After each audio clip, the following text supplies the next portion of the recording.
unit trusts and ETF are pretty similar, but there's some really fundamental differences between the two. So in this video, I want to talk about what these differences actually are. So if you want to learn about all of that, be sure to stick around and watch the entire video and hit the subscribe button while you're at it, because we talk about all things personal finance that will help you take control of your money. Anyway, let's get into the video.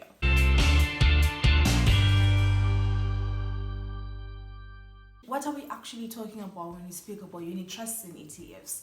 I'm not going to go too much in depth in terms of what unit trusts are and what ETFs are and how these work, because we've already covered these topics in previous videos. If you would like to check those videos out to get a better understanding, click up here and you'll see all the videos that we've covered on those topics. But I am going to define them really briefly so that we have some kind of understanding going forward for this video.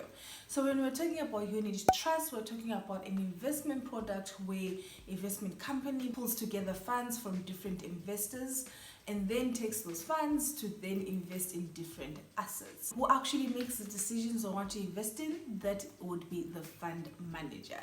And then when we speak about ETFs, we're talking about exchange traded funds. You can think of these as a basket of funds or a basket of shares or stocks that are traded on the exchange, just like any other stock or share. And they actually track an index. So for example, they can be tracking the S&P 500, or it can be the JSE Top 40, which is the top 40 performing companies on the Johannesburg Stock Exchange. So now that we understand what unit trusts and ETFs are, what are the actual differences between the two? As I said in the beginning of the video, there are some fundamental differences between the two. For this video, we're going to focus on 4 fundamental differences that exist between the two. So that is asset composition, liquidity, fees, as well as management. So let's start with asset composition. So with unit trusts, they invest in different asset classes, whereas with ETFs, they only invest in stocks that are actually traded on the exchange. So for example, Johannesburg Stock Exchange, New York Exchange, London Exchange, for example. And the fundamental difference here is that with the unit trust, it can have stocks, it can have bonds, it can have property, whereas the exchange traded fund is limited to what is traded on the actual stock exchange. So it needs to be a stock, or it needs to be a share to actually be in an ETF. And the second difference is how they're actually managed. So as I say, with unit trusts, those are actually actively managed as compared to ETFs that are passively managed. So with unit trust, you have a fund manager whose entire job is to make sure that that money is being invested in the best possible assets or in the best possible stocks or shares. He or she would be trying to essentially beat the market. Whereas with an ETF, it just simply tracks an index. So it tries to return whatever the market is actually returning at a given point. So it doesn't actually try to beat the market, it doesn't try to predict what stocks are going to outperform the market and so on.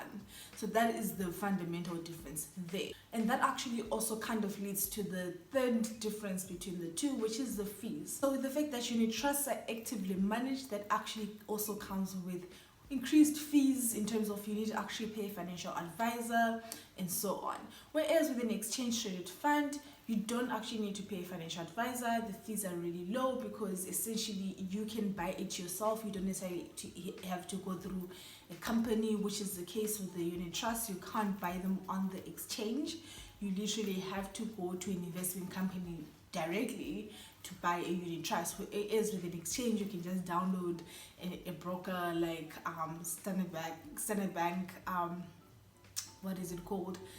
Standard Bank Securities, or you can download Easy Equities and you can just start buying ETFs without actually going to the investment company, if that makes sense. So that cuts out the middleman, that cuts out quite a lot of fees. And then if you look at unit trusts, they can go up to even like 5%. If you've watched the video that we did on unit trusts, you understand that there are initial fees and then ongoing fees as well that really add up over time. And the fourth difference that we're going to look at is liquidity. So with ETFs, you can literally buy and sell them whatever time as long as the Johannesburg Stock Exchange is open.